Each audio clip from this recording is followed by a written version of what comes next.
ბათუმში უკრაინის საკონსულო იხურება. უკრაინის კონსულსა და აჭარის მთავრობის თავმჯდომარეს შორის დღეს გამოსამშვიდობებელი შეხვედრა გაიმართა.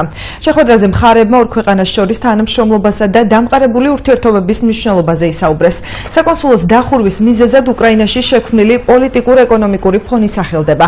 ბათუმის გარდა უკრაინის საგარეო საქმეთა სამინისტრომ საკონსულოების დახურვის გადაწყვეტილება კიდევ 20-მდე ქალაქში მიიღო. ბათუმში უკრაინის ბოლო კონსული იმედოვნებს, რომ დახურვა დროებით იქნება და სიტუაციის დასტაბილურების შემთხვევაში საკონსულოები მუშაობას კვლავ განაგრძობს.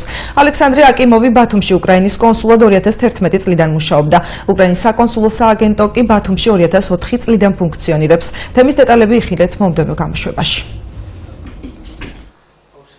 გადაწყვეტილება მიიღო უკრაინის საგარეო საქმეთა სამინისტრომ მთავრობამ ზოგადად და ეს არნიშნავს იმას, რომ ეს 20-მდე ქვეყანაში გაუქმდა 20-მდე საკონსულო, შესაბამისად ჩვენი ინფორმაციით ეს ფინანსურ საკითხებს ეხება, ხარჯით ნაწილს და ჩვენ შევაჯამეთ ბატონი კონსულის მუშაობა, ჩვენი ურთიერთობა და ვფიქრობ, რომ სამომავლოდ, როცა გამოსწორდება ყველაფერი და უკრაინაში, ისევ განახლდება საკონსულოს ფუნქციონირება.